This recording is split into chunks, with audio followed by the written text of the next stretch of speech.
السلام عليكم، ازيكم حبايبي؟ عاملين ايه؟ تعالوا النهارده بقى، اللي ما بيحبش الكوسه بالطرق التقليديه هنعملها النهارده بطريقه مختلفه وطريقه حلوه جدا ولذيذه، وهتحبوها جدا. وحتى لو ولادك ما بيحبوش الكوسه هيحبوها بالطريقه دي. يلا نبدا الطريقه ونقول بسم الله الرحمن الرحيم. معايا نص كيلو لحمه. عشان طلعتها متفرزه حطيتها وغطيتها شويه لغايه ما فكت، وبعد كده بدات احط عليها البهارات اللي هي عباره عن نص معلقة صغيرة من الفلفل الأسود والكزبرة والكمون والبابريكا، وكمان ربع معلقة من القرفة.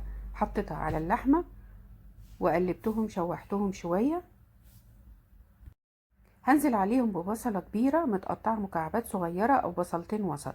معايا هنا بقى جزراية وفلفلاية خضراء واحدة حمراء، وكمان 4 ل5 فصوص توم فرمتهم مع بعض في الكبة، وهنزل عليهم باللحمة. كمان هنزل بنص معلقة كبيرة من السمنة و3 معالق زيت، علشان كل ده انا لسه ما حطيتش المادة الدهنية على اللحم، ولازم اللحمة المفرومة يكون فيها نسبة من الدهون. هشوح بقى شوية من 3 دقايق ل4 دقايق، وبعد كده هنزل ب2 من الطماطم المبشورة، وتكون كبيرة، لو صغيرة اعملي 3. هقلبها بقى مع اللحمة وباقي المكونات اللي حطيناها. ومعايا هنا كيلو من الكوسة.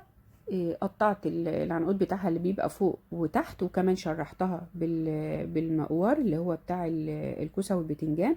عملتها كده، شرحتها، خليتها كأنها مشرشرة كده. معايا بقى القطعة دي. قطعت كده الكوسة نصين، وبعدين هبدأ أشيل القلب بتاعها، بس مش هشيله كامل، يعني هشيل منه جزء بحيث إن لما أحشيها يكون فيها جزء من اللحم. وبعدين دي انا هستخدمها تاني. والكوسه اهم حاجه بغسلها قبل ما اعملها، قبل ما اقورها بالشكل ده، وكمان بعد ما اخلصها. واللي هو القلب بتاعها اللي بشيله ده كمان بغسله في المصفى. هعمل بقى كل الكميه بالطريقه دي وهنرجع تاني.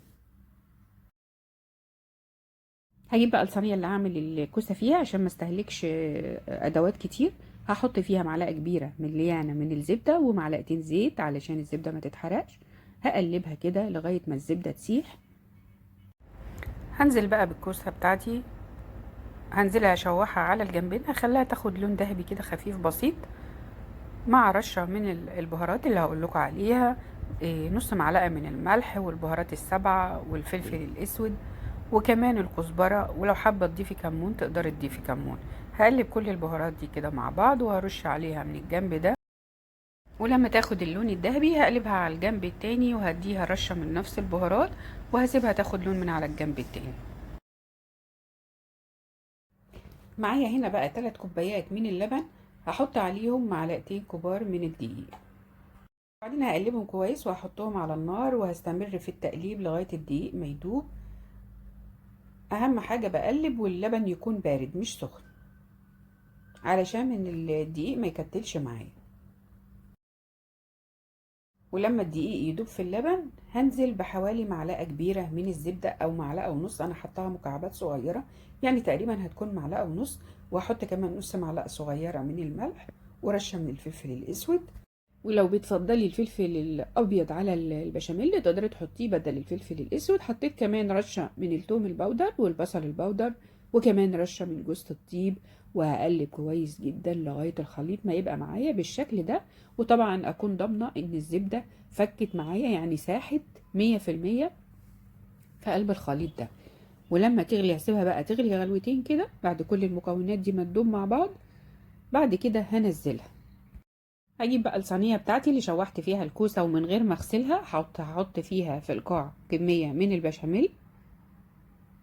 اهم حاجة يكون عندي البشاميل سائل، يعني لو لقيتيه يعني سميك شوية زوديه لبن. هجيب بقى الكوسة هرصها بالشكل ده، ويكون الجزء المفتوح طبعا فوق علشان اقدر احشي. وبعد ما رصيت الكوسة كلها بالشكل ده، هبدأ بقى اجيب اللحمة المفرومة بتاعتي. انا بعد ما عملتها سبتها بقى تتسبك مع بعض كويس جدا، يعني سبتها حوالي نص ساعة، هديت عليها النار وسبتها نص ساعة. حطيت عليها بقى كل الكوسة، حطيت عليها خليط اللحمة المفرومة بالمكونات اللي حطاها، وحطيت عليها من فوق كل واحدة حطيت عليها جزء من الجبنة الموتزاريلا، وكمان شوية من الصوص الأبيض اللي عملناه. عندك جبنة شيدر كمان حطي، هتكون حلوة جدا. هدخلها بقى الفرن على درجة حرارة 200، على حسب حرارة الفرن بتاعك، لأن في أفران بيكون درجة حرارة 200 دي بتكون قليلة، فده بيكون أفضل، يعني كفاية قوي 200. وبعد كده لو ما لقيتهاش أخدت لون، ولع عليها الشواية وخلصت معانا بمنتهى السهولة، وما خدتش وقت مننا خالص. وكمان طعمها لذيذ جدا وهتعجبك قوي. تعالوا بقى نغرفها ونشوفها مع بعض. بصوا بقى، انا عملتها مع رز ابيض، كانت بجد لذيذه وحلوه جدا. تعالوا بقى ناخد واحده كده ونشوفها. شايفين جوسي وطريه وحلوه جدا، ريحتها وطعمها فظيع يا جماعه، جميل جدا. عايزاكم تجربوها وتقولي لي ايه رايكم. الفيديو بتاعنا النهارده خلص، اشوفكم على خير ان شاء الله في فيديو جديد. سلام عليكم.